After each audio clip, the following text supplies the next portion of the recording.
Welcome to Gray Matters. Is there a date in your fate? Do you find a potential mate? We're going to discuss that today.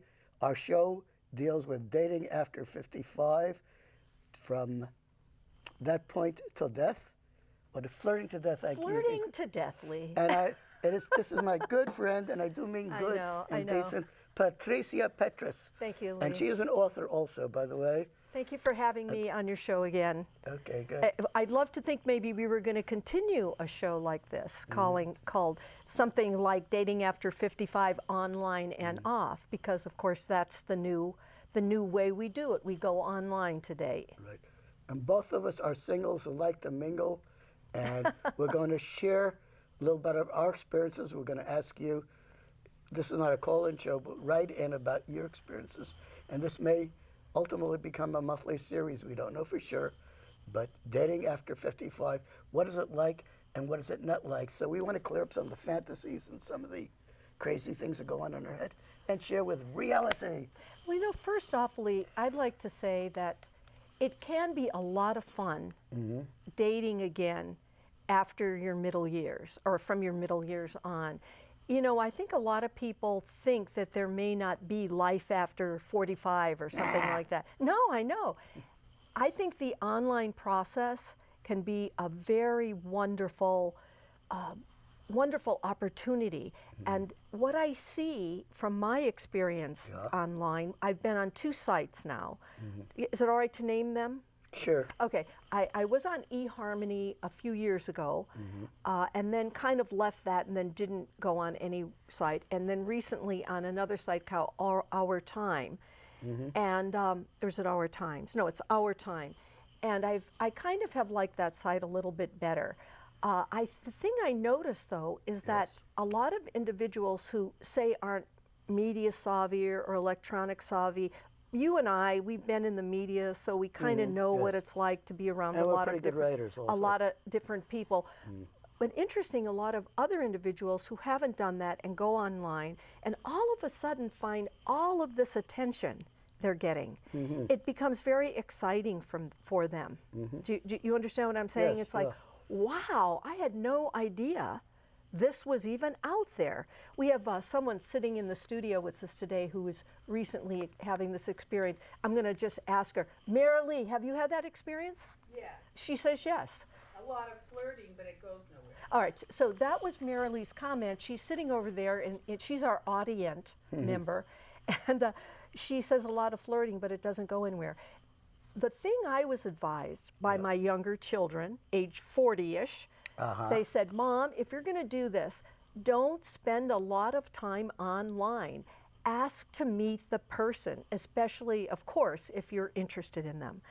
So that's the point I'm making. You can spend a lot of time online where being online becomes a lifestyle. I noticed that with stagnate. You start to stagnate actually online. You're not making dates. You're not treading water. Yeah. Treading water, as Lee said. You're not making dates or meetups. We don't have to call them dates anymore, Lee. We can just say, have a meeting with somebody. Make it very casual. Meet for coffee in your neighborhood. I say, let's walk and talk. That's what I say. We call it close encounters of the blah, blah kind. Well, yeah, close encounters with potential. You fill in the missing blanks. Yeah, depending on your morality compass. Friends, potential lovers, potential colleagues. That's what it's like. So you never know who you're going to meet, but don't hesitate to meet up in a safe place, meaning in a coffee shop. Not at your house. Not at your house until you. In public. In public. Until you. Well, how many times would you say? When you meet someone one time, and then what? You meet them a second time, maybe a third time, it's like a real dinner date. When do you start having them pick you up at your home, if in the case of a woman, or meeting them at your home, Lee, would you say? I have not had somebody, well, I've had one person come to my home. I think that was the 3rd or 4th date, because I enjoy cooking, really.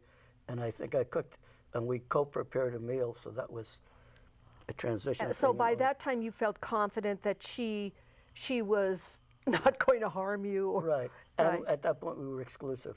You were Ju- exclusive. Just one person. I do not have people usually come to my house unless I'm seeing only them, because I believe in old-fashioned morality quite a deal, and I don't want to be an opportunist.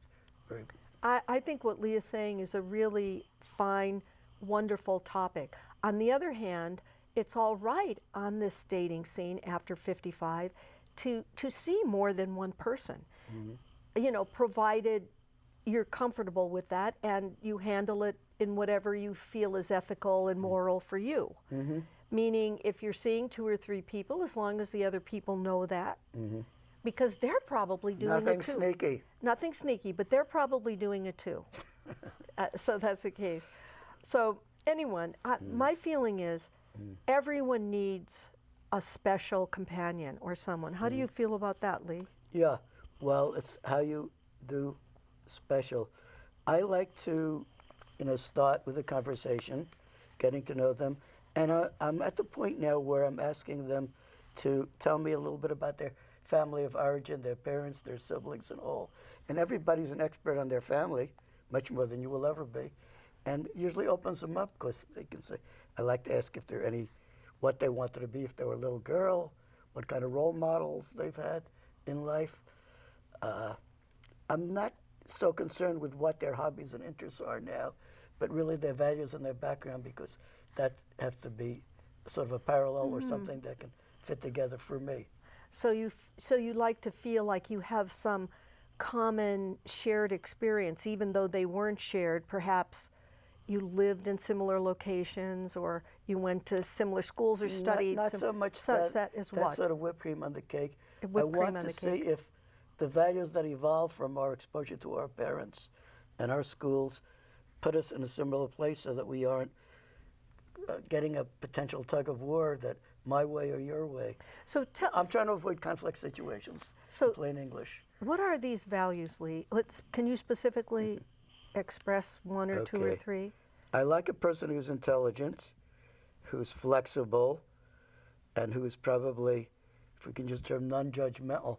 I don't want somebody in the first 5 or 10 minutes to sort of pigeonhole me to find who I am, because I'm much more complicated than what you might think. And I may not open up to the first 10 minutes to the degree that they'll see I wouldn't say not the real me, but the below the surface me. Right. Otherwise, some people do superficial judgments, Yeah, and it hurts them. Yeah, they do. They'll base it on something in your appearance, perhaps, or maybe something you say in the first few minutes, rather than give it an opportunity for. Yeah, I agree with that. That there needs to be a little bit of time. Breathing time. On the other hand, there is this dating where you date only, and you talk to the person only for a couple of minutes and move on to the next person. What do they call that, Merely, Dean? What is it? Speed dating. So, on the other hand, if you take the time to meet somebody, then Okay. go ahead. I have to share with you this story. Speed dating. It's my fastest date ever. It happened in my town of New York. We sounded very congenial on the phone. I didn't say we were in love, but we had some initial attraction on the phone.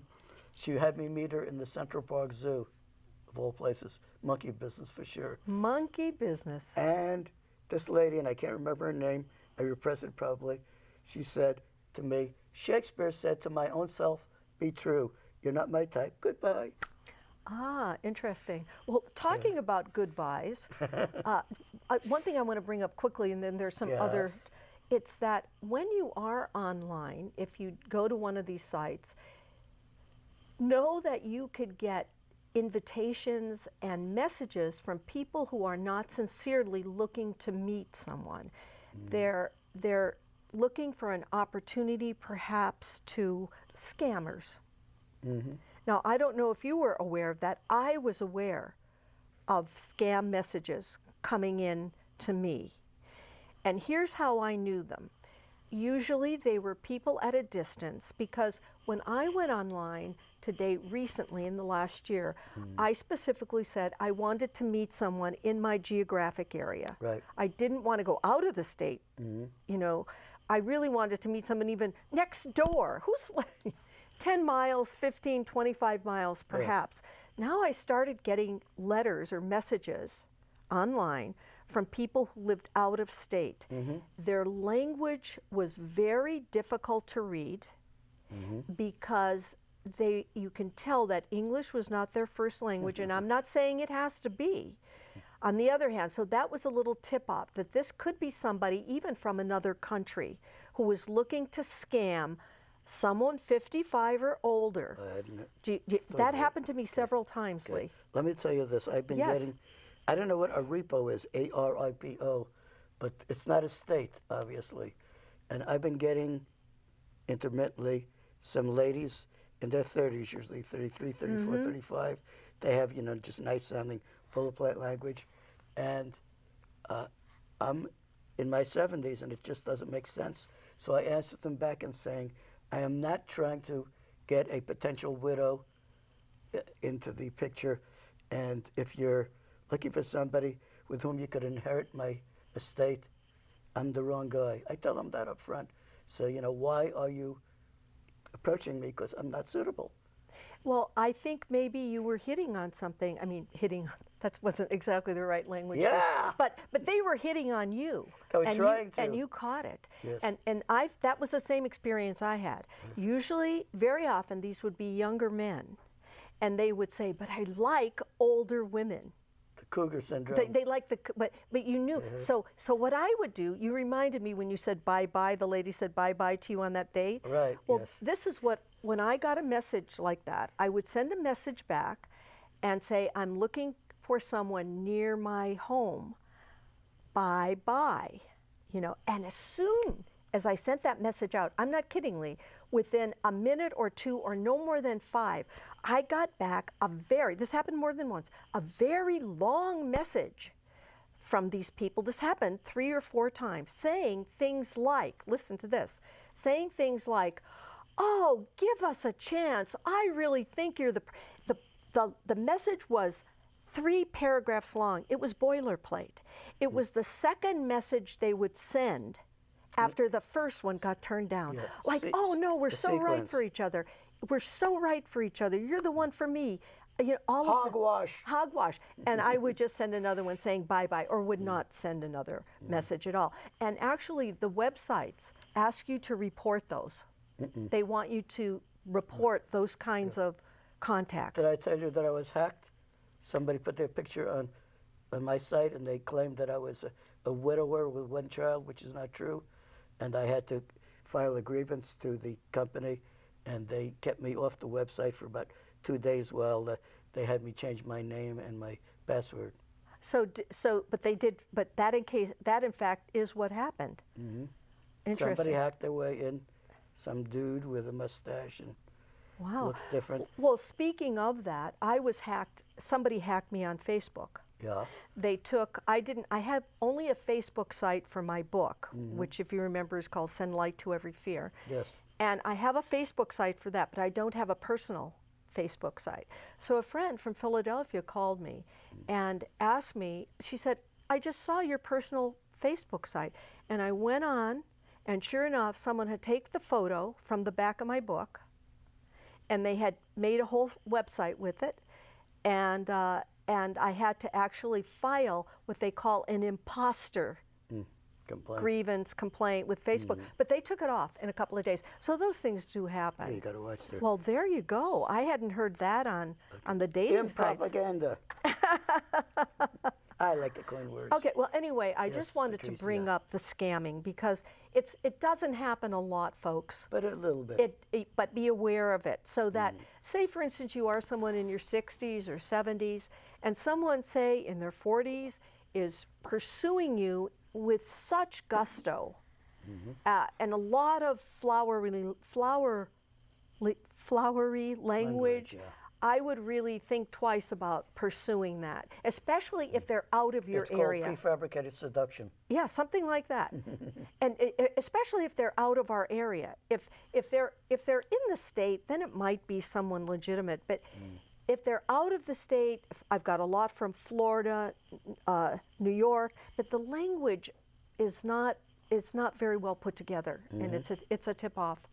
Anyway, the other thing that's interestingly, when you go online, you have to choose a handle. You have to choose an online name. I'm going to ask our audience.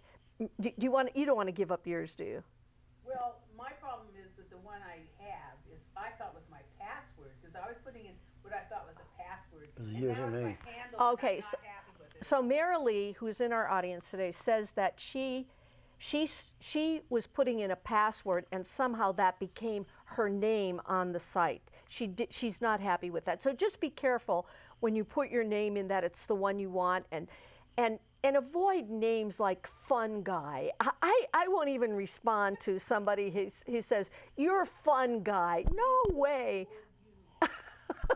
I'm for you. How about fungus? Fungus. No fungi, no fungus. Okay.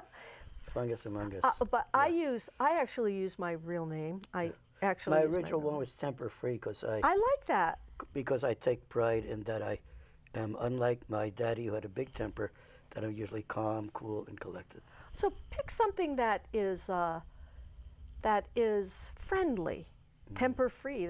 That's kind of nice. I'm trying to think of or that indicates something you like. Like for instance, if you're a guy who likes wine, you might want to be called Pinot Guy or something. No, maybe that's not so good. Whoops. Not rhinoceros. Oh, winoceros. Okay, but pick something that kind of relates. You know, if you're a boater or you like to cycle, pick a name like that. We're all learning how to pick names because we're all on more than Sailor for sale. Sailor for sale. But yeah, so that it's important because that actually is indicative. Again, there were men's names because I was looking for men Sure. that if they had too much fun in them, I wouldn't even go past that name. It had to be a little bit solid, a name that was a little bit solid. How do you respond to pictures when you look at the pictures posted online, Patricia? Well, all I know. What catches your eye and what is a turn off for you? That would be an interesting way to look. Because I'm a word person, Yeah. I actually look more at their name handles. That's almost more important to me. I okay. look at the pictures for sure, we all do. And it's very important to have a picture. There are many individuals on these 55 plus websites, eHarmony and Our Time and whatever the other senior sites are. Match is another one. Yeah, they don't, is it Senior Match? Is It's that? Match.com. But it's not Senior Match. No. There's a senior people meet. Okay, Senior People Meet. Put at least one photograph up. Some do not, and that is an immediate click So off for me. No, you don't even go there. Even though these people might be pursuing you, and it's not because they probably maybe don't even know technically how to get the photo up. I actually shared with a man in Phoenix. I actually took him step by step how to get his photo on his site on Our Time because he didn't have one. Tutorial. And I sent him, he sent me a message. I sent the message back. Well, I'm really looking someone close to home. Also, get some photos up, I said to him. And the next thing you know, he sent a message back. I don't know how to do that. So I think that's why a lot of them don't. Each person is ignorant only in different categories. That's exactly true. So there's always someone to help you get a photo up. So make sure you have at least one and several more, and old photos. Forget them. Yeah, okay. Current Let me photos. I want to relate the photos. I look at the person's eyes to see if there's a message implied there and the way they smile. Sometimes they have an array of photos, and you go through that. And I love to caption photos as an old-time journalist. And sometimes that gets me scores points because I use my sense of humor. I did that with you, didn't I? Lee did that on mine, and I have to tell you, they were the funniest captions I got. I tickled your funny bone because that's all I'm able to tickle. No, Say that that was on camera. Yeah, well, Lee and I turned out we're colleagues. Yeah, we're good in friends, the same yeah. business. But the point I'm making is that he did, when he was sending me a message one day through that site, it was maybe about the show or something, and he captioned a few of my photos, and they were the funniest captions. I don't have them with me. I'd be happy to share the photos and the captions. They were so That'll funny. be the successor show here. Anyway, Yes. yeah, photos are important. Old photos, as far as I'm concerned, I don't want to see anybody's old photos. I don't know how about you guys feel. I don't want to see somebody's really. photo from 40 years ago. I don't care how handsome you thought you were I have in your a baby Navy picture uniform. when I was 2 or 3, won a beautiful baby contest in Charleston, South Carolina, Army Air Force Base. My father sent that in way back then in the early 40s or whatever. Is that where you got your Southern accent? So then, I'll come from Brooklyn, New York. Y'all Lee South got from Brooklyn, you, but yeah. but you lived in Charleston for a while. That's it. No, So- that was just when he was doing maneuvers and all. Actually, they say I was interviewed by the man in the street with a microphone up in the Battery in Charleston. They said, "How old are you, little boy?" And I said, 7. You know why I chose 7? If you think about it, 7 is the only number from 1 to 10 that has 2 syllables. And I thought it must be better, superior to all the other numbers. So I always wanted to be 7 years old. So he was a wordsmith even back then. Were you 7 or were you younger? I was about 2. Oh, or okay, 3. 7. Anyway, I made some notes. Just Yes. Lee and I didn't get too much time to talk about this. All spontaneous All stuff. spontaneous. Anyway, it's an adventure. I will tell you that. We're going to get a lot of fan mail there. Some of it might even be good, but not too much of it. You know, I want to talk about online etiquette. This is something Yeah, that important. very important. Do you have a comment you want to make, or shall I start? I just wanted to mention briefly that people who do their profiles, some of the things that they want somebody with a sense of humor, kind, compassionate, intelligent, and fun to be with. They sometimes throw in cuddles, but those are just some of the boilerplate type things that they talk about. I like the ones that are more in depth. They may talk a little bit about their personal background. I want someone who individualizes themselves, and that's a turn on for me. So, in other words, walking on the beach isn't quite good enough. No. Long walks on the beach. Everybody, Marilee's going, everybody says that. Well, it's, you know, if you live at the coast or something, you want people to know you live at the coast. Yeah, there are some things that are very cliche, but I think a lot of people wouldn't know that. You have to be kind of a writer or speaker to know. So just do the best you can. That's all any of us can do, is just do the best we can Right. when you're putting up a profile, and take suggestions from people. If somebody writes back to you, think about it. The etiquette I was talking about, though, was that my experience was, if I got a message, a real message, not just a flirt, because I'm sure that a lot of people just send out broad spectrum flirts, like to 40 people all at one time.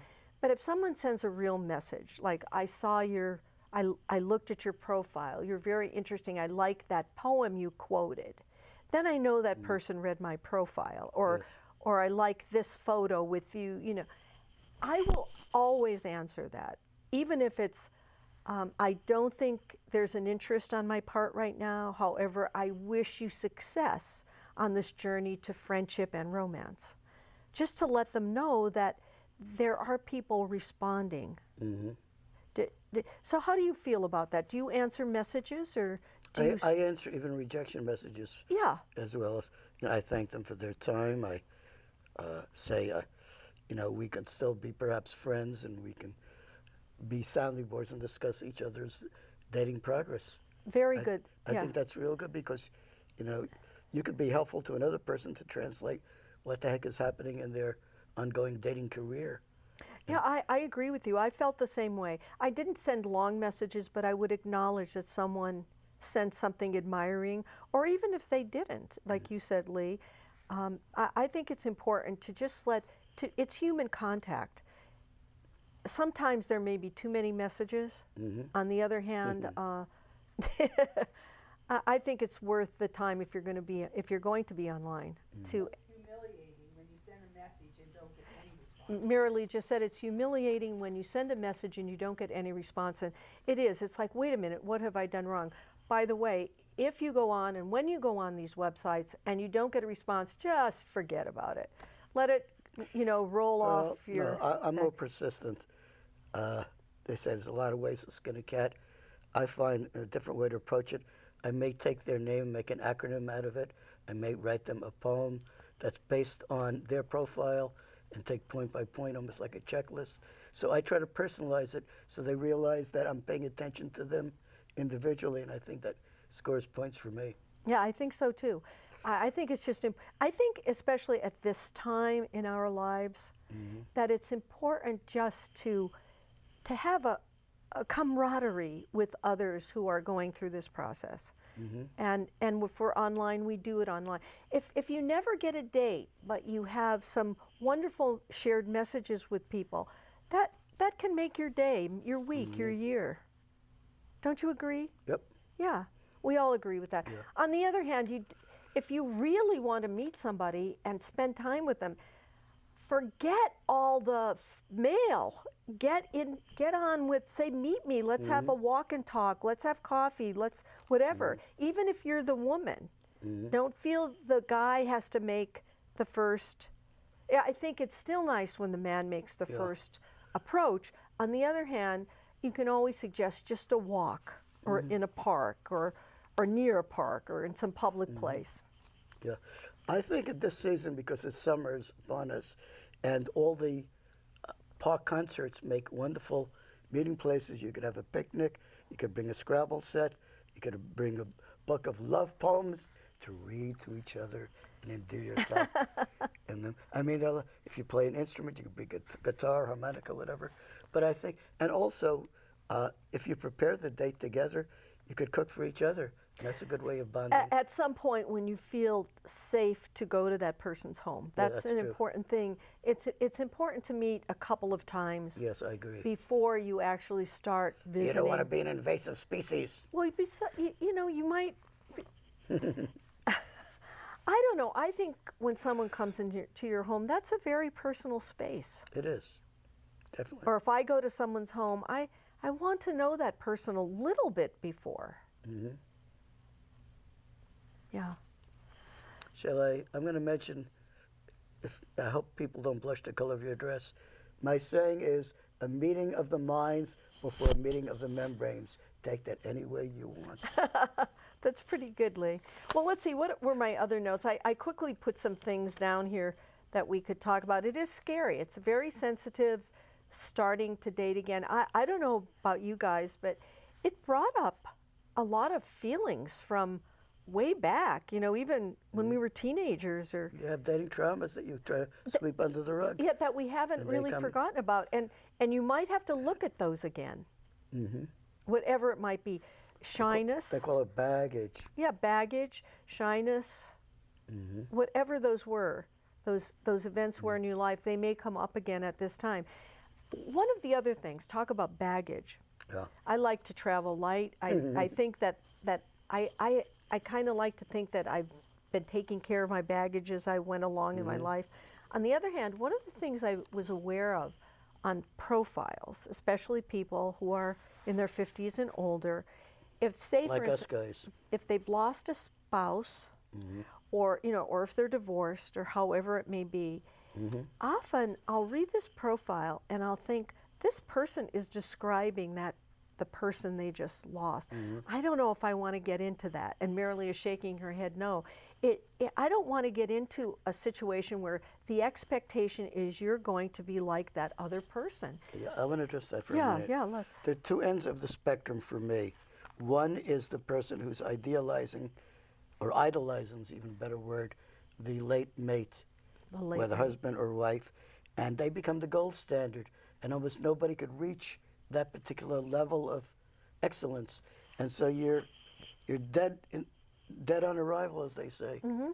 You can't really do it, and maybe part of the date is spent with them comparing you to the late mate, Right. and that you.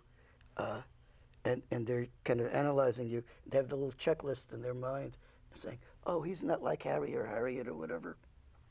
On the other hand, Yes. It seems the opposite is also true. Sometimes if I see a very long, what are you looking for in the profile, it might mean just the opposite of what you just left. So it can go Negative role model. Yeah, it can go either way. They don't want somebody who's always late, or somebody who isn't supportive of them in a positive way. So they're looking. On the other hand, I find that the profiles I like the best online were actually short to medium rather than long. I want to bring up something that you said. ahead. The other end of the age spectrum is a person who has had a bitter end to their marriage or recent relationship, and they're into ventilating and putting down people that they've known for this negative trait or that trait, and the date usually is consumed by ventilation, that they just want to get all their dirty laundry out and you feel like you're a captive audience, and they're there to complain to you and try to get your endorsement about how bad all men or all women are, and that's no fun either. Yeah, it's no fun. It's better to just sort of start fresh. And I think it's good to go in with a few questions that don't relate necessarily to that, but questions even about our futures. I'll tell you a question that Go I ahead. like. I like to ask a person if they think they take after more their mother or their father, which of their parent, had a bigger influence on who they turned out to be. I think it's a real good starting question or early question. It could very well be. Because that gives you their a backdoor to their self-image and who they admired and who the opposite disrespected, or didn't want to be like that parent, and it kind of projects what image they have for who they want to find in a very subtle way. And then, of course, there are commonalities that a lot of people look for. They might want someone of the same religious background, which is True. fine, and so you can be very specialized in that way.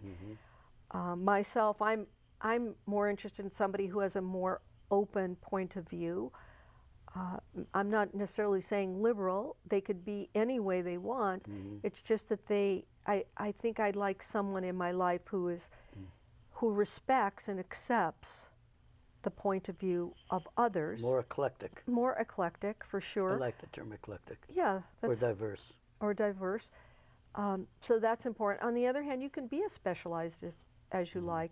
Non-smokers, for sure. I mean, that's an area that is very popular now. I mean, people are looking for other non-smokers or even non-drinkers, or if you do enjoy drinking wine Or or non-stinkers. or whatever. And also people with pets. That's an interesting phenomenon. Yes. What is your experience with that, Lee? I haven't had, I don't have a pet right now. I used to have 3 cats when I was somewhat younger and living in New York. And if somebody mentions pets, I do mention my history of pets. But I also mention, and I'll say it on camera, I've learned that pets also like to be massaged, that they have their attentions. And I offer that if I get to know them, I'll be willing to massage the neck of their cat or dog and make their cat or dog feel less tense. And it's, an added incentive of getting to date me. Well, Oh, why not? some people like dogs, some people like cats, some like both, some like birds, some like goats, whatever it might be.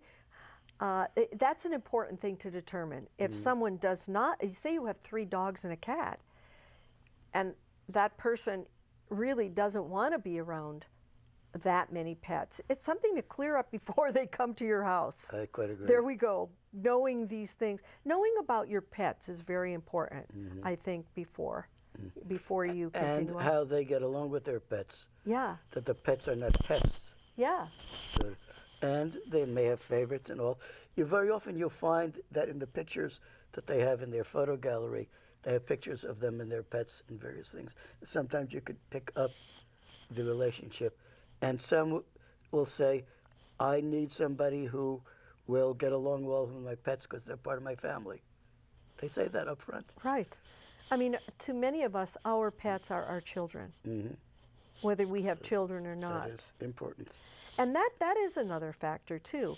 I mean, you could be in your 50s or 60s and still have children living at home. Sometimes. Now, this is not what, say, another 65-year-old person is looking for. They're not interested in someone who is perhaps still taking care of children. An active parent. Yeah, an active parent. On the other hand, there are those who are. They always like having younger people around them. Right. So that's a plus for many people. Now, in my case, I never had children in my marriage. And so some people, when I say no children, may be sort of suspicious and put off initially. And so in my response to them, I point out that I have been a mentor to 2 boys here with the Mid-Valley Mentors. They do boys Beautiful. with kids and with parents in prison. You know, I took field trips, and that I've been with the Boys and Girls Club, an arts and nature instructor way back when, and that I've mentioned this before. In Hurricane Gustav, I was a Red Cross volunteer down in Louisiana near Baton Rouge, and because I'm on the short side, they put me in charge of a children's program because the children, they don't want to get in the hair of their parents. And so I wound up actually bonding with the children because I gave them the opportunity to draw pictures of how the hurricane affected them and put it up in the lobby of this community center. We had a mini Mardi Gras. We used paper plates, and they drew their own masks for the Mardi Gras parade that we did over in the community center. And so I mentioned those experiences as viable connections where I, an old dude, got together and proved myself worthy to connecting to being an Uncle Lee with young dudes and dudesses. Yeah, I think that's a very valuable thing to explain when you're meeting someone, that you do have a connection to children, or that you don't. That's also fair. If somehow you were never someone who wanted to have children, or at this time in your life, you're really not interested in having to be in a family where the children are involved all the time, because perhaps you like to travel and you like to travel at distances and things like that, and you don't want to have to be concerned about pets and children and all of that Patricia, kind I of want to thing. bring up the travel thing because a lot of people say in their profiles they'd like to travel, but they're very vague about it. They don't say where they'd like to travel, how expensive it is. They don't give you a hint as to whether they want to travel Dutch Treat, which could run you money if they do not. And they don't spell out, maybe it's premature, to say, I want to travel with a separate bed and I don't expect to be your bedroom companion. And that has to be part of the picture. It does. By the way, that I like this. What Leah's saying is important because it's possible to meet someone online that you don't have right away maybe this romantic, sexual kind of feelings for. On Exactly. the other hand, you realize that person could be a really good travel companion. So you just set up some ground rules, very simple, like you're saying, that we might end up being in the same room, but we'll have separate beds. And maybe even change in the bathroom if you're a little shy. Yeah, or could do that. however, there are ways to arrange that, especially at this age. It's take advantage of meeting someone who can be a good travel companion for you if that's where your interests are. You know, along these lines, because you brought up the Dutch treat, sharing the expenses, what about in a regular way when you're not traveling? What do you think about that now, Lee? When you're meeting someone for dates or walks, who pays for the first coffee? Who pays for the first meal? Is that always Dutch? Is it still the guy's kind of responsibility? Well, I try to address that online in the email before I get to that point because I don't want to pull a surprise. I don't usually like to do a meal in the first date.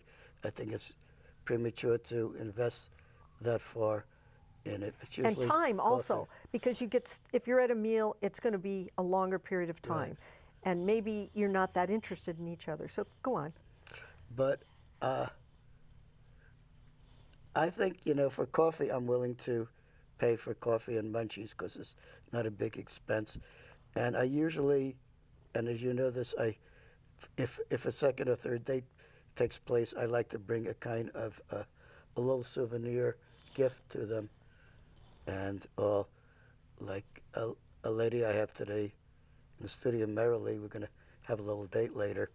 And I gave her a little kind of a bottle, a vial that you could use for olive oil, whatever. And I say, that's a symbol because I'm going to pour out my heart to you. So I have it symbolic and vice Ladies, versa. don't expect that from everybody. Okay. You're not But- going but, to get gifts from everybody. Yeah. The Dow House gift shop over on Saginaw Street in Owens here has some beautiful little gifts and trinkets that you could use and get things for $10 or $15 or less. And you can use that as your treasure trove for the special women or men in your life as a thank you for the second or third date, usually, not necessarily the first and all. So I think that was a commercial. Yes. Okay. I'm not asking you to directly write me fan mail if if you want to have a date with me, seeing my cute little face on camera. But I wouldn't discourage it either. You are charmingly, that's for Thank you. sure. And very well spoken, so it's Okay. always fun to be Well, around. a lot of my speaking skills really started in Toastmasters. I was active in Toastmasters first in Virginia, and then in Roseburg, Oregon, where I lived before Salem, and now here. Altogether 18 years in Toastmasters, so that teaches you public speaking skills, but also, I'll mention this, there's a part in Toastmasters, and there are 10 clubs around town here. You can check Toastmasters website, and they have something that's called Table Topics. Table Topics is improvised, off-the-cuff speaking, and what you do is, like, for example, it's the Chinese New Year's, so I would bring you a bag of Chinese fortune cookies, you open it up, and you have about 5 seconds to open it up, read it to the audience out there, then come up with a 2-minute elevator speech based on the fortune you got and how that relates to your life. So it's that kind of, and you learn just to speak spontaneously, that they call impromptu. Toastmasters is a very excellent organization, and the skills you learn there can be used in your everyday life, that's Including for sure. dating. And on dating. And so the other thing I want to say is that it doesn't matter how confident you appear to be in your life, or how attractive you are, starting to date again after, say, not having dated for a few years, it's scary, and you're nervous. Weren't you guys nervous? I am nervous. Mary Lee is saying she's nervous. Weren't you nervously No, meeting because people or because not? I take a different attitude to dating than I think many people. A lot of people look at dating as a report card on their worth and their value, and that's self-defeating and could lead to depression, angst, anxiety, and all the other terrible A words. What I look at is continuing education. It helps me explore who I am as an individual, what type of person I relate to, what type of person I want to avoid. And I mean, it's not all about me, and people have what I call pre-existing conditions, and you have to accept that. You can't expect that if I were to date you, in the first 5 minutes, I'm spontaneously relating to you. I'm bringing my perceptions of 1,000 dates or 500 dates I've had before, and they have molded my dating personality. And I can't expect that you're suddenly magically going to be able to relate to me on an individual level without any of the background having any validity it does. So you have to remember that when you date a person, you're bringing all of your images. It's like a human kaleidoscope. I want to use the kaleidoscope thing. In a kaleidoscope, you have different fragments of glass, different colors and all. As you turn the barrel of that kaleidoscope, some of the shapes go to the background and some to the forefront. When you're meeting a new person, there may be somebody they remind you of that's in your background, and suddenly they come to the forefront because you're wearing a red dress, and I remember somebody with a red dress did such and such to me. Exactly. You know, this deja vu all over again. So some memories are stirred up. Expect that. Expect to have a trigger. Yeah, it could the be a trigger. positive trigger or a negative trigger. Yeah, it can be. On the other hand, it is. I say everything in life. We're here on this planet. Now, I'm going back to my original writings, my inspirational writings. Yes. Everything, all of our experiences we're here to have experiences. That's what it's about. And they don't, you've heard this expression that, some people die at 35, but they're not buried till they're 85. That we're somehow their life sort of ends. They're conditioned. They're fixated. They're fixated in that particular time of their life, and then all the years after are just a repetition. They're stuck. Over and over and over. This is an opportunity, and especially with the media the way it is now, we see so many interviews, we see so many photographs. We learn so much on television and on our websites and on our phones and all of the sites we use, that now we can once again start experiencing life again and look at it. We're here just to have fun. The purpose of life is the expansion of happiness. And if you're not happy sitting at home reading the newspapers, because some people still do that. I have no problem with the newspaper. But what I'm saying is that, and you feel like you still have energy to get up and get out, find one of these websites. Have your 40-year-old kids show you how to do it. Get online and answer the questions and start having a little New fun. connections. New connections. Even though you may have a lot of, it may be technically problematic for you at first, Okay. have your kids guide you a little. And I think it's healthier. I like to use the word healthy and unhealthy rather than good or bad.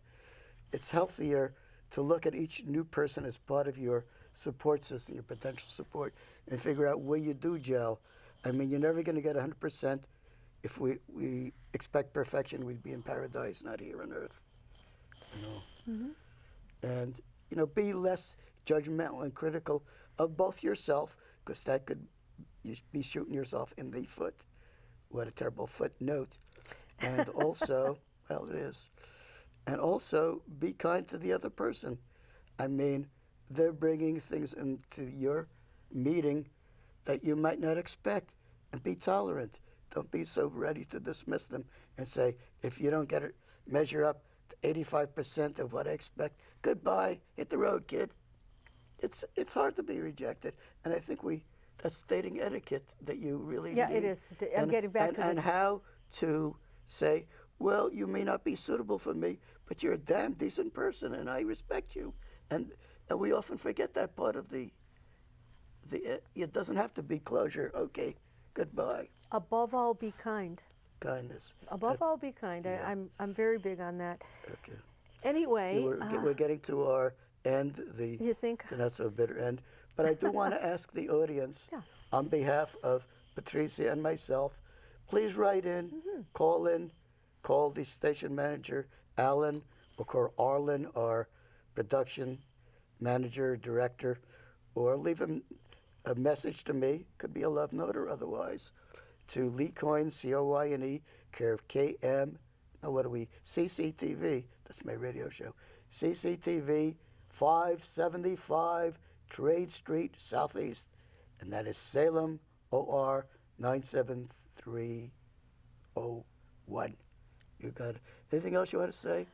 I think in there your are- loving love life, TLC? I think there are more things to say. On the other hand, there is some discernment that has to be made when you meet a person. Yes. You don't want someone to take up a lot of your time. You can still be kind and wish them well and send them on their way, however, because we do want to find somebody who is more suitable for us individually, for that special person. So, but still, it's nice to make friends and have some contacts other than that romantic or companionship. That's your primary companionship. Yeah, pen pals, they call them also. Well, Correspondence. yeah, you can get stuck in that too.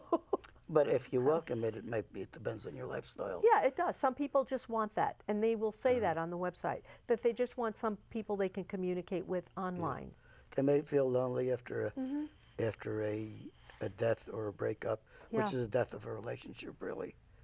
We don't actually, this is a whole other program, how you deal with, we'll do it as a future program maybe, deal with the breakup of a relationship and the mourning period, and how do we deal with that. It's a whole other issue. And it's interesting.